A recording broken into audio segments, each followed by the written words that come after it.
Hello दोस्तों, good morning. स्वागत है एक बार फिर से आप सभी का एमजेटी एजुकेशन में। साथियों, आज तो है 5 अक्टूबर, लेकिन 4 अक्टूबर का करंट अफेयर आज पढ़ाया जा रहा है आपको। और इसके जस्ट बाद आपको वीकली करंट अफेयर भी पढ़ाया जाएगा, जो कि आज संडे है तो पूरा कवर होगा।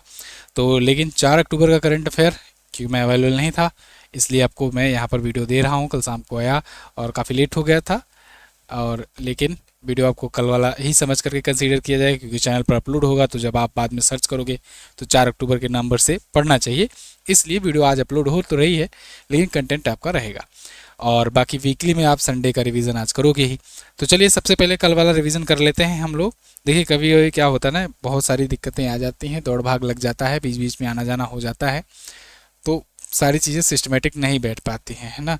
अब हमको क्लास लेनी है, लेकिन अगर हम अवेलेबल नहीं हैं तो कैसे हो पाएगा उस टाइम पर। तो इसको समझा कीजिए, आप लोग गुस्सा मत हुआ कीजिए, है ना। कुछ लोग तो नाराज हो जाते हैं। इलेक्ट्रिक वाहनों के लिए कब से ध्वनिक वाहन चेतावनी प्रणाली अनिवार्य करने की घोषणा की गई? तो 1 अक्टूबर 2027 से ये लागू हो जाएगा।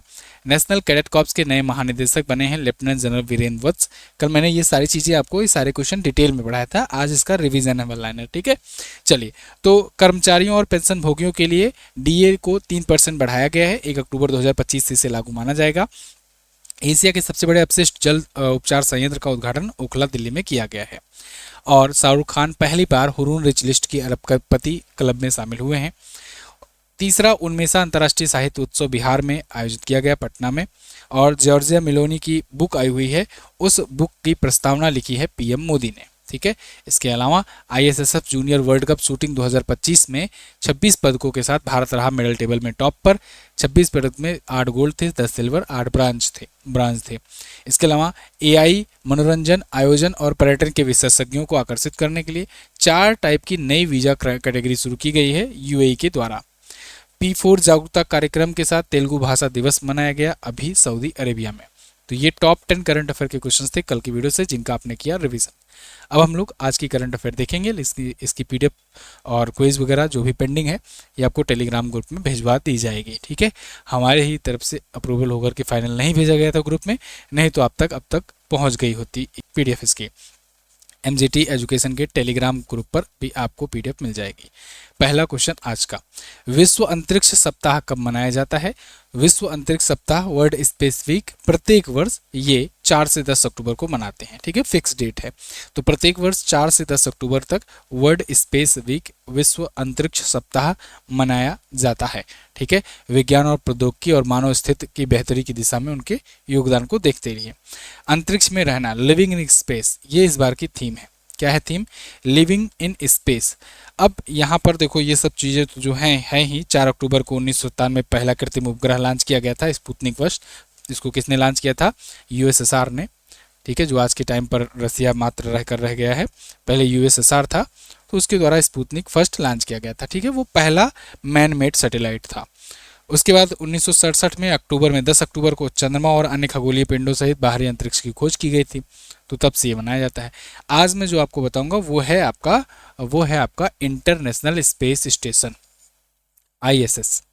इंटरनेशनल स्पेस स्टेशन कब लॉन्च किया गया? 1998 में, ठीक है। इसको किन किन एजेंसियों ने लॉन्च किया? तो कनाडा, अमेरिका की नासा, इसके अलावा रूस की रॉसकॉस्मॉस, और इसका यूरोपियन स्पेस एजेंसी है वो, जापान की स्पेस एजेंसी, ये सब मिल करके ना इसको लॉन्च किए थे, ठीक है। तो ये सब लॉन्च किए थे, इसमें काफ़ी ज़्यादा बिलियन ऑफ डॉलर का खर्च आया था। इसकी खास बात ये है कि ये लगभग 28,000 किलोमीटर प्रति घंटे की रफ्तार से ये चक्कर लगाता रहता है, ठीक है। 28,000 किलोमीटर प्रति घंटे की रफ्तार से प्रतिदिन ये 16 चक्कर लगाता है पृथ्वी का। तो ये आईएसएस है, इंटरनेशनल स्पेस स्टेशन, एक ऐसा स्टेशन जो पृथ्वी से लोअर अर्थ ऑर्बिट में 400 किलोमीटर की ऊंचाई पर, ये जो भी मैं डाटा लिख रहा हूँ ना, किसी भी डेटा से यहाँ क्वेश्चन बन सकता है। लॉन्च कब किया गया? 1998 में। कितने स्पीड है? 250 किलोमीटर प्रति घंटा, लगभग दिन भर में 16 चक्कर लगा लेता है। 400 किलोमीटर की ये ऊंचाई पर, या कहें कक्षा में, ठीक है, ऑर्बिट में 400 किलोमीटर की ये लॉन्च किया गया है। इसके अलावा अगर पूछा जाएगा कि कब गिराया जाएगा, तो 2030 में बताना। 2030 में इसे प्रशांत महासागर में गिरा दिया जाएगा। इसकी वैलिडिटी 2030 तक है। ठीक है ना, ये बात याद रखना। भारत अपना खुद का कब बना लेगा? भारत 2035 तक अपना खुद का बना लेगा। भारत 2035 तक खुद का स्पेस स्टेशन बना लेगा। स्टेशन बना लेगा, नाम क्या होगा? Bharat space station, BSS। ठीक है, 2035 तक लक्ष्य रख करके चल रहे हैं। 1 अक्टूबर को अंतर्राष्ट्रीय वृद्धजन दिवस, 2 अक्टूबर को अंतर्राष्ट्रीय अहिंसा दिवस, 4 से 10 अक्टूबर विश्व अंतरिक्ष सप्ताह मनाया गया। अगला, हाल ही में कहां पर 11वां विश्व हरित अर्थव्यवस्था शिखर सम्मेलन आयोजित हुआ? तो 11वां विश्व हरित अर्थव्यवस्था सुरक्षा शिखर सम्मेलन ये हरित व्यवस्था पर लेकर यानी ग्रीन इकोनॉमी पर लेकर के था आयोजन, और ग्रीन इकोनॉमी पर आयोजन दुबई में हुआ है, UAE में हुआ है। आप देख पाओगे आर्टिकल 11th है, 11वां इसका संस्करण है और दुबई में आयोजित किया गया। इसमें 30 देशों से 3300 से ज़्यादा प्रतिभागी हिस्सा लिए। थीम थी इस बार innovating for impact accelerating the future of the green economy, यानी प्रभाव के लिए नवाचार, हरित अर्थव्यवस्था के भविष्य को गति देना। हिंदी और इंग्लिश दोनों में थीम दी गई है।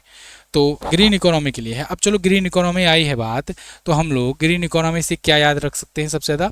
एक तो देखो, हम लोग ना ग्रीन इकोनॉमी हरित अर्थव्यवस्था बनाने के लिए मतलब कार्बन एमिशन कम से कम करना। तो जब भी कार्बन एमिशन कम से कम करने की बात आए तो भारत सरकार क्या क्या स्टेप ले रही है? एक तो E20 पेट्रोलिंग हम लोग ला रहे हैं। E20 पेट्रोलिंग के तहत क्या है कि जो पेट्रोल डीजल भराते हो ना, उसमें 20% जो है एथेनॉल होगा। तो इसका लक्ष्य तो रखा गया था 2030 का, ये इसका लक्ष्य था, ठीक है ना। लेकिन ये लक्ष्य हासिल हो गया है 2025 में। ये क्वेश्चन आपसे पूछा जाएगा, 2025 में ही लक्ष्य हासिल हो गया है, मतलब 5 साल पहले ही लक्ष्य को प्राप्त कर लिया गया है, ठीक है ना। तो ये E20 एथेनॉल 20 मतलब 20% गाड़ियों में डाला जा रहा है। दूसरा स्टेप क्या लिया गया है? हम लोग जो रीन्यूएबल एनर्जी हैं और जो अपने यहाँ की एनर्जी हैं उसको ज़्यादा यूज करना चाहते हैं, इसीलिए तेल वगैरह को भी एक्सप्लोर कर रहे हैं। अभी अंडमान निकोबार में भी एक गैस का, प्राकृतिक गैस का भंडार मिला है। तो हम लोग चाहते हैं कि 2047 तक, 2047 तक हम लोग हो जाएं ऊर्जा स्वतंत्र। ऊर्जा स्वतंत्र, ठीक है ना, ऊर्जा स्वतंत्र। ये कहानी मत सुनो, ये सब जो मैं एक एक चीज लिख रहा हूँ ये फैक्ट्स हैं और यहाँ से क्वेश्चन बन सकता है। ऊर्जा स्वतंत्र होने का भारत ने कब तक लक्ष्य रखा है? 2047 तक, ठीक है। इसके अलावा 2070 तक हम लोग लक्ष्य रखे हुए हैं कि हम लोग net zero carbon emission, net zero emission वाले देश बन जाएंगे, ठीक है। नेट जीरो कार्बन एमिशन वाले देश बन जाएंगे, क्लियर है ना। तो ये बातें हैं। बाकी ग्रीन इकोनॉमी और मैं पेरिस जलवायु समझौता वाला सब बता ही चुका हूँ आपको कई बार, वो तो आप एक पेज बनाकर अच्छे से लिख ही डालो। चलिए, आयोजन सम्मेलन कुछ और बात करते हैं। जैसे 28वां राष्ट्रीय सम्मेलन हुआ था विशाखापत्तनम में, और मंथन सम्मेलन हुआ था नई दिल्ली में, 16वां संयुक्त कमांडर सम्मेलन पश्चिम बंगाल में, रबी अभियान सम्मेलन नई दिल्ली में, अखिल भारतीय राज्यसभा सम्मेलन गुजरात में, तटरक्षक वैश्विक शिखर सम्मेलन चेन्नई में, समिथा सम्मेलन नई दिल्ली में, और सेमिकॉन इंडिया नई दिल्ली में। राष्ट्रीय आयुष मिशन और क्षमता निर्माण शिखर सम्मेलन नई दिल्ली में हुआ। अगला, हाल ही में मिली जानकारी के अनुसार $500 बिलियन की संपत्ति वाले दुनिया के पहले व्यक्ति कौन बने? $500 बिलियन, इतनी की इनकी संपत्ति पहुंच गई है। कौन है ये व्यक्ति भाई? Elon Musk. Elon Musk $400 billion भी पहुंचने वाले पहले ही व्यक्ति बने थे। अब ये $500 बिलियन पहुंचने वाले पहले ही व्यक्ति बने हैं। एलन मस्क के बारे में आप जानते हो, ये बहुत सारी कंपनियों के वर्तमान में ये अध्यक्ष हैं, संस्थापक हैं, CEO हैं। कौन कौन सी कंपनियां? जैसे मोटा मोटा आप लोग जैसे शुरुआत करते हैं, ट्विटर जिसे अब X कहते हैं, पूर्व में ट्विटर कहते थे, इसके ये मालिक हैं। इसके अलावा आप जानते हो स्पेस एक्स सबसे ज़्यादा चर्चे में रहता है, हालांकि उतना प्रॉफिटेबल नहीं रहता, बहुत लॉस भी होता है, लेकिन उसके भी मालिक हैं। सबसे ज़्यादा प्रॉफिट इनको जो दिलाता है वो है इनकी कंपनी टेस्ला। टेस्ला के भी ये मालिक हैं जो इलेक्ट्रिक व्हीकल वगैरह बनाती है। हाइपरलूप वन भी इन्हीं की कंपनी है। Hyperloop one, the boring company इन्हीं की है। इसके अलावा एक न्यूरॉन करके है, कौन सी अभी याद नहीं आ रहा है, एक न्यूरॉन करके जिसमें ये बंदर की मस्तिष्क में चिप लगा करके ट्रेनिंग दिए थे, उस भी कंपनी के यही मालिक हैं। इसके अलावा और भी बहुत सारी कंपनियों को ये छोड़ भी चुके हैं, जैसे पेपाल वगैरह यही लोग संस्थापित किए थे, लेकिन बाद में निकाल दिया गया इनको। ठीक है, तो ये इन कंपनियों के मालिक हैं एलन मस्क, और ये अब टॉप पर हैं। लैरी एलिसन ये सेकंड पर हैं। ये किसके हैं? ओरेकल के ये फाउंडर हैं, को फाउंडर। ठीक है, तो फोर्ब्स की रियल टाइम बिलियनियर लिस्ट की ट्रैकर की ये रिपोर्ट है। लैरी एलिसन से लगभग $150 बिलियन आगे हैं। अभी आपको पता होगा कुछ दिन पहले ही लैरी एलिसन थोड़े समय के लिए बन गए थे सबसे अमीर व्यक्ति। इन्होंने एलन मस्क को पीछे कर दिया था। ये सब शेयर मार्केट में उतार चढ़ाव के कारण होता रहता है। ठीक है ना, कभी बढ़ जाता है, कभी घट जाता है। और बाकी XAI वगैरह के इसके भी ये संस्थापक ही हैं। बाकी संकल्प बैच जिसको इसको लेना है ले सकता है, वो संकल्प बैच में क्लासेस आ रही हैं। और अभी कल जो है सूचकांक की क्लास हुई है, उसको भी जा करके लीजिए, इंडेक्स रैंकिंग की। करंट अफेयर और स्टैटिक जीके का ये बैच है लाइफ टाइम वैलिडिटी के साथ। और दूसरी बात ये कि एक दिन 2 दिन से मैं अवेलेबल नहीं था, इस वजह से क्लास नहीं आ पाई। और जिनको जिनको NTPC में 2024 वाला संकल्प बैच लेना है और 2025 वाला लेना है, वो एक साथ कॉम्बो में ले सकते हैं। कॉम्बो में अगर लेना है आपको, तो आपको इस नंबर पर व्हाट्सएप करना है, तो कॉम्बो में आपको छूट भी मिल जाएगी ना। क्योंकि भाई देखो, ऐसा तो है नहीं कोई भी एग्जाम होगा केवल 2025 का ही पूछा जाएगा। 2024 वाला और 2025 वाला एक साथ लेते हो तो आपको छूट भी दी जाएगी, डिस्काउंट भी दिया जाएगा, तो आप इस माध्यम से ले सकते हो। ठीक है ना, बाकी जिनको जिनको चाहिए वो MZT ऐप से भी जाकर ले सकते हैं। मूल विधि और संविधान की ई बुक आई है, इस ई बुक को भी आप जाकर MZT ऐप पर ले सकते हो। अगला क्वेश्चन देखते हैं। सामाजिक सुरक्षा में उत्कृष्ट उपलब्धि के लिए किस देश को अंतर्राष्ट्रीय सामाजिक सुरक्षा पुरस्कार 2025 से सम्मानित किया गया है? तो अभी सम्मानित किया गया है भारत को। इंडिया जो है ये सामाजिक सुरक्षा में उत्कृष्ट उपलब्धि के लिए अवार्ड पाया हुआ है, अंतर्राष्ट्रीय सामाजिक सुरक्षा पुरस्कार। ठीक है, 2025। तो ये आप आर्टिकल देख पाओगे, द हिंदू का आर्टिकल है आपके सामने। इंडिया ने विन किया हुआ है, 3 अक्टूबर को सम्मानित किया गया है। किसके द्वारा?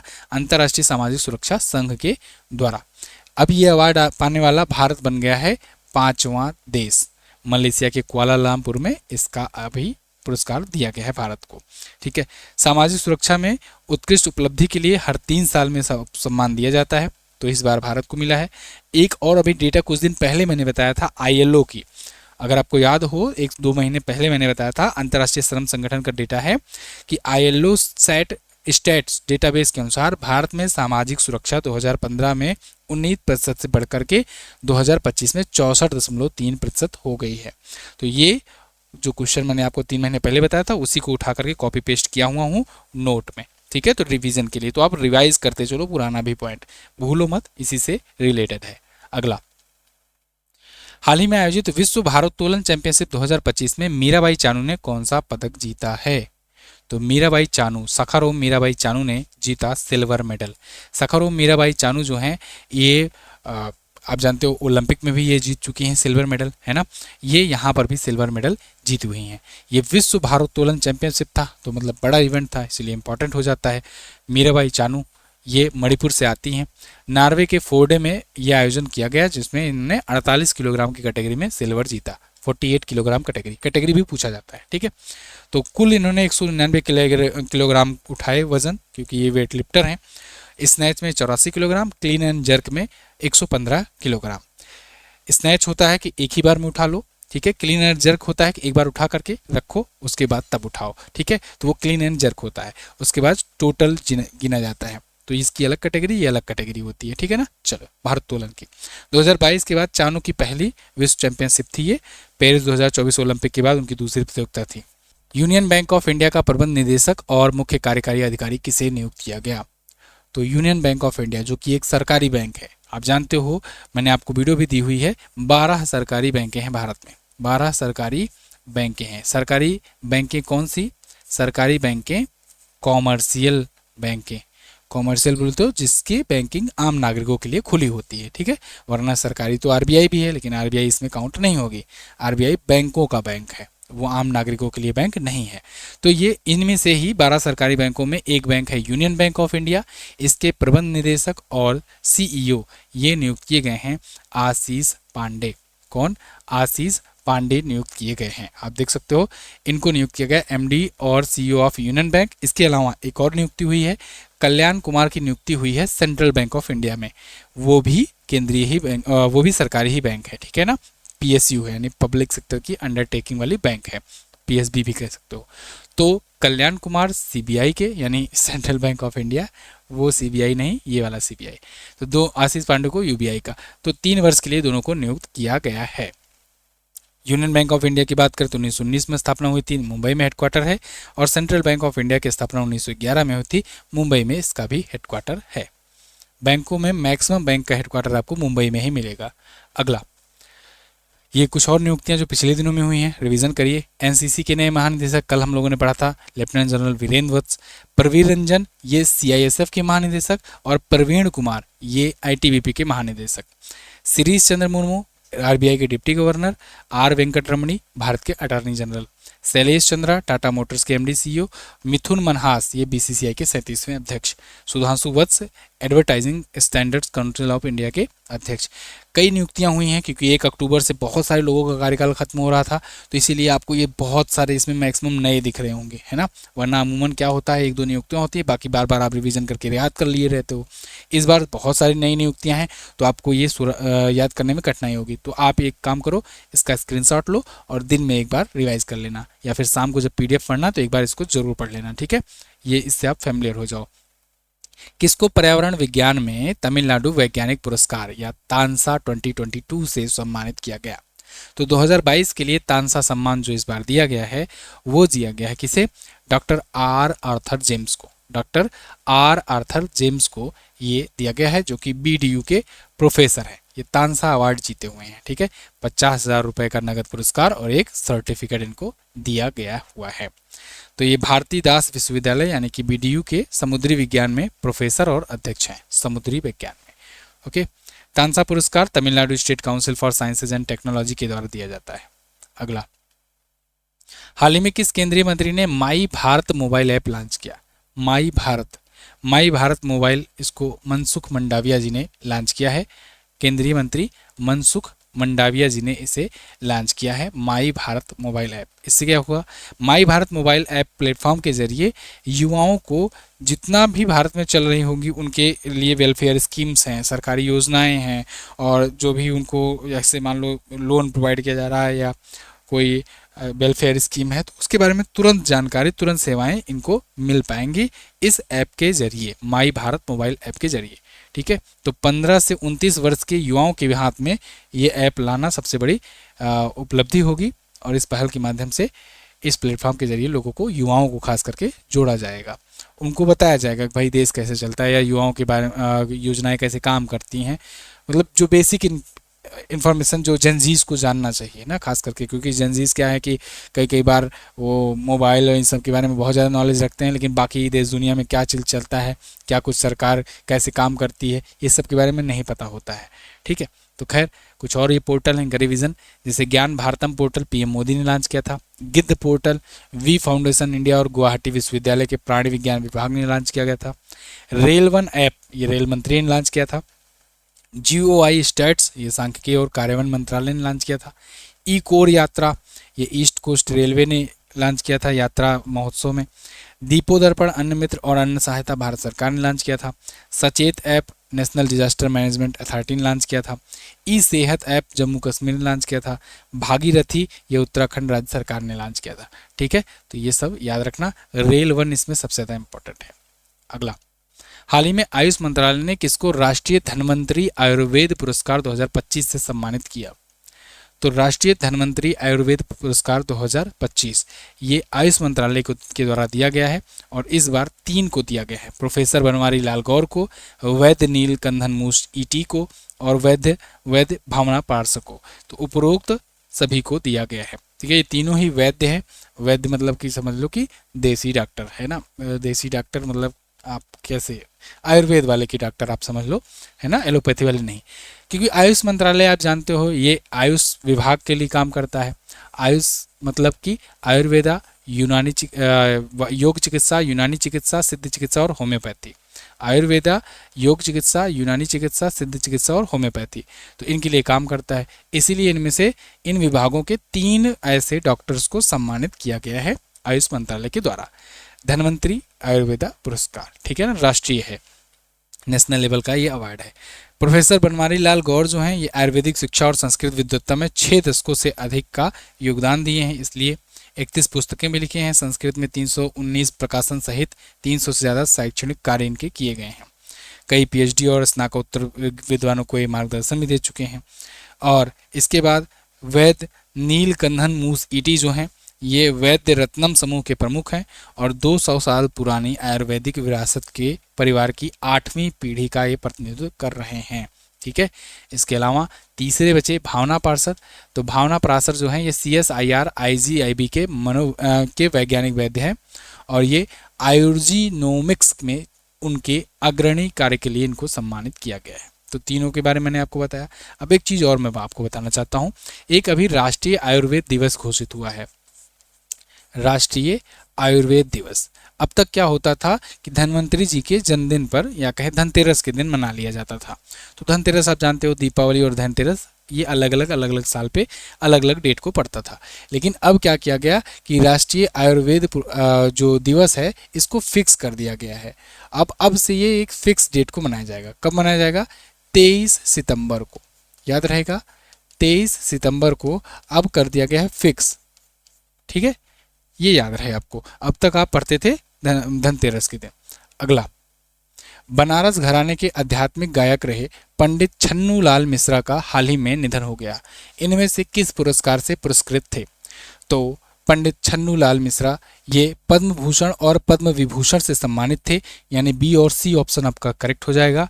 इनको पद्म भूषण जो कि भारत का तीसरा सर्वोच्च सम्मान और पद्म विभूषण जो कि भारत का दूसरा सर्वोच्च सम्मान होता है, इससे सम्मानित किया गया था। ये बनारस घराने से थे, तो ये तो डायरेक्टली पहला क्वेश्चन यही बनेगा कि किस घराने से इनका संबंध था। लखनऊ घराना, किराना घराना, बनारस घराना, है ना। तो आप बताना कि बनारस घराने से इनका संबंध था। तो उत्तर प्रदेश के मिर्ज़ापुर में इनका निधन हो गया है 89 ईयर की आयु में। पंडित छन्नूलाल मिश्रा गायक थे।